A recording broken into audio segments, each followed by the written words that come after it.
Eccoci cari telespettatori, vi presento subito i nostri qualificati esperti ospiti di quest'oggi. Ben arrivato all'assessore regionale al territorio, cultura e sicurezza Cristiano Corazzari, grazie di essere qui con noi. Grazie a voi, buongiorno. Lega, ben arrivato Paolo Bassani, presidente regionale settore edilizia Confartigianato, del Veneto, nonché vicepresidente nazionale e delegato al tavolo europeo della piccola impresa delle costruzioni. Ecco, quindi un bel ruolo significativo e importante. Anche il professor Federico Della Pupa, ricercatore Smart Land, già docente allo UAV, ricercatore in vari ambiti, grazie anche a lei di essere qui con noi. Abbiamo poi collegamento telefonico da Roma perché è impegnato in Senato attualmente l'architetto Massimo Cavazzana, presidente della consulta ambiente e territorio dell'ANCI del Veneto, anche i comuni sono coinvolti. Di che cosa parliamo? Parliamo del nuovo piano casa, quello che sarà, quello che verrà, il vecchio prorogato fino al 31 marzo e parliamo soprattutto anche questa volta, l'abbiamo fatto l'anno scorso, ci teniamo molto a ribattere questo argomento di riqualificazione urbana, di recupero del territorio, anche di abbattimenti di capannoni che sono ormai vetusti, inusitati, di edifici vecchi con delle modalità particolari. La decisione è stata presa all'interno dell'ambito regionale con degli esperti, infatti per quello li abbiamo qui presenti, però non è così semplice, ma è importante che voi cittadini siate coinvolti e non solo gli amministratori comunali, perché potete dare impulso e volano a un'attività estremamente circolare e produttiva, benefica per il nostro territorio. Allora, non voglio anticiparvi altro perché è ruolo dei nostri ospiti. Allora, Assessore, ci anticipa proprio in due parole di che cosa si tratta?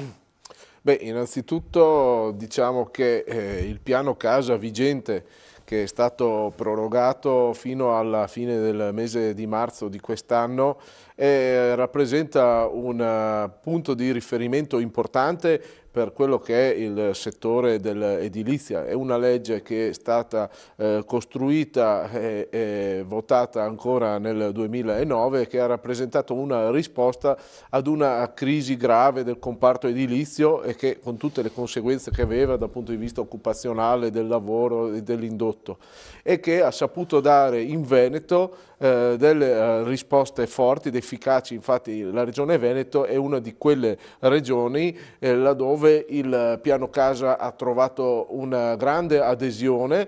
Parliamo di oltre 100.000 pratiche nel corso del tempo proprio di piano casa e con un indotto di svariati miliardi di euro, risorse che vengono immesse, una linfa vitale che ha permesso di superare questo momento veramente grave di stasi, di crisi del settore edilizio. Oggi dobbiamo però superare il concetto dell'emergenzialità, il concetto della norma speciale ed entrare invece in una dinamica di ordinarietà, ovvero consolidare uno strumento come quello del piano casa, collegandolo però ad una nuova visione dello sviluppo del nostro territorio, della nostra urbanistica.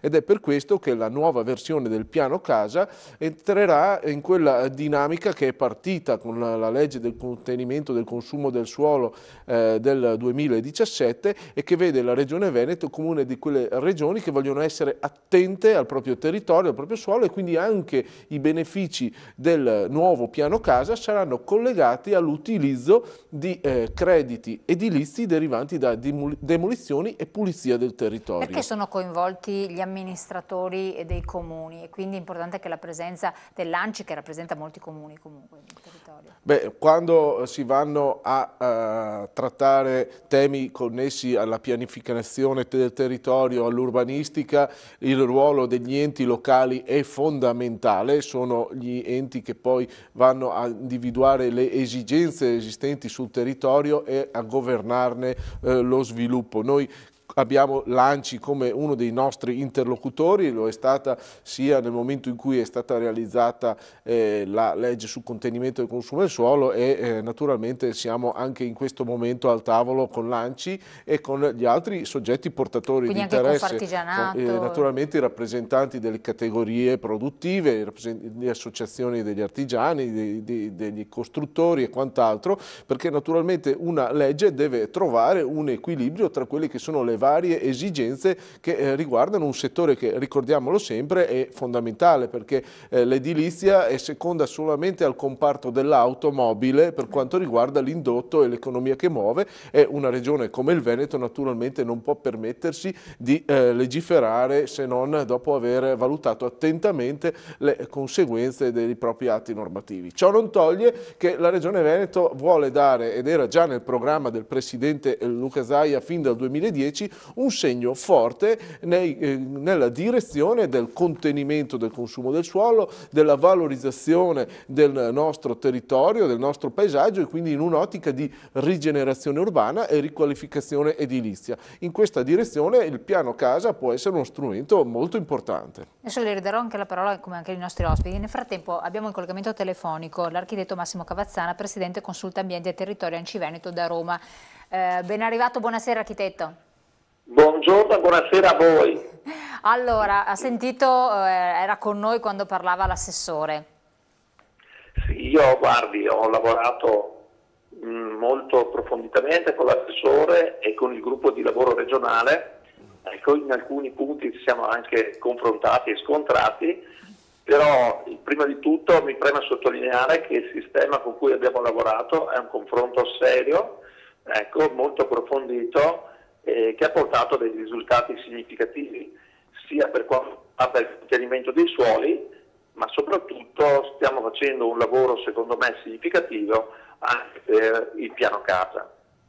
Per noi comuni è una situazione importantissima che stiamo affrontando con attenzione, che è frutto di quello che abbiamo già vissuto sul territorio, ma soprattutto cerchiamo insieme di trovare questa nuova strada, perché questa sarà una legge che governerà il territorio per i prossimi anni. C'è una legge strutturale, insomma, quindi non di anno in anno rinnovata. Sì, è una legge strutturale. Questa legge strutturale tra l'altro arriverà nei nostri comuni e avrà due impatti: un impatto sulle grosse realtà, sui comuni significativi, però noi siamo anche molto attenti a quello che verrà generato per le piccole entità. Se teniamo presente che il Veneto ha circa il 60% di piccoli comuni, ecco, questo è ancora più importante, quindi noi abbiamo questa doppia visione e anche la norma, assieme con l'assessore, ecco, è impostata in questo senso. Il nuovo piano casa avrà questa doppia sensibilità, la sensibilità, diciamo così, della signora Maria, che ha bisogno di ampliare la sua casa e quindi deve trovare il modo di portare avanti un concetto che è fondamentale, che è quello dell'intervento diretto, e una seconda invece alternativa forte, che è quella della rigenerazione urbana, che è accompagnata al fatto che non dobbiamo più consumare suolo, dobbiamo trovare il modo di rigenerare il nostro territorio e i nostri edifici che ormai sono datati. Quali possono essere i limiti che si incontrano per quel che riguarda naturalmente i comuni coinvolti?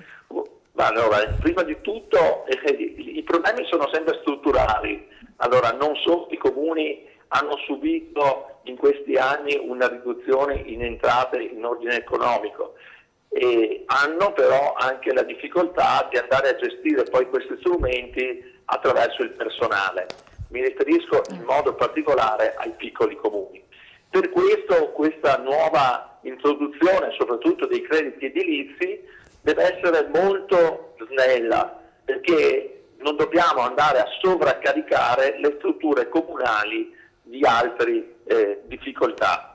Al tempo stesso però abbiamo capito che è importante aprire una nuova strada che naturalmente poi potrà essere calibrata nel tempo, ma sicuramente, essendo questa una legge ordinaria della Regione, ecco, darà un'impronta nuova, che è un'impronta che condividiamo, perché i nostri territori devono continuare a percorrere il percorso della salvaguardia e della riduzione del consumo del suolo. Quindi dobbiamo a tutti i costi coniugare questo nuovo piano casa con questa strategia che fin dal primo momento abbiamo condiviso come realtà locali.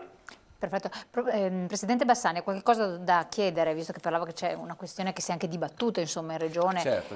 all'architetto Cavazzana? No, il nostro parere si basa su un elemento fondamentale, che non ci sia una troppa arbitrarietà da parte dei comuni su queste realtà, sul considerare congruo o incongruo un edificio, perché giustamente è solo l'incongruità di un edificio che spingerà il cliente, la signora Maria o chi per essa, a demolire, rinaturalizzare e ad avere un credito edilizio in mano, perché la rinaturalizzazione pura e semplice dà perdita di volume, giustamente, e non viene ricompensato in un certo senso, quindi la spinta sarebbe anche in percentuale ridotta a considerare comunque molto largamente l'incongruità dell'edificio anche dall'uso effettivo mancato di un edificio. Se un edificio industriale non ha più ragione d'essere, deve essere abbattuto sicuramente, rinaturalizzare l'area, però chi effettivamente lo demolisce, giustamente o ingiustamente, se non trae un leggero vantaggio, effettivamente potrebbe anche decidere di lasciarlo lì. Quindi bisognerebbe un po' spingere il cliente, l'utente a rinaturalizzare se effettivamente non ha più uso dell'edificio. O magari spostarne o cambiarne l'uso, effettivamente potrebbe dare maggior valenza a questa iniziativa, perché rinaturalizzare e basta è una scelta un po' azzardata per chi ha un edificio, perché giustamente prima di arrivare a questo, senza trarre un piccolo vantaggio, magari riconsidererà l'effetto della demolizione molte volte. Infatti, ecco, architetto, presidente, collegato ancora? Sì. Ecco, Sì, effettivamente allora, stavo pensando questo, abbattere un capannone per esempio, non è che non costa, ha dei costi, quindi come sempre siamo abituati agli incentivi noi in Italia, se non c'è l'incentivo le cose non si muovono, quindi c'è questo piccolo problema. Dopo sentiamo anche l'assessore al riguardo cosa hanno pensato, perché poi ci sono ancora, insomma l'approvazione è ancora da avvenire. Comunque l'analisi primaria che si deve fare è che ogni singolo comune sarà poi deputato a valutare attraverso un'apposita sezione di registro comunale quali sono gli edifici che si prestano a questo tipo di intervento. E questo è il primo passaggio. Su questo stiamo discutendo e dovremo trovare un sistema efficace ed omogeneo. Naturalmente poi il ruolo principale lo farà sempre la Regione, perché l'intenzione, e lì avete l'assessore che lo può confermare, è quella di andare ad investire anche somme e gli incentivi per muovere questo meccanismo. Noi abbiamo avuto in passato meccanismi, mi riferisco ad esempio alla riqualificazione energetica, che si sono avviati grazie agli incentivi e oggi sono diventati una normalità.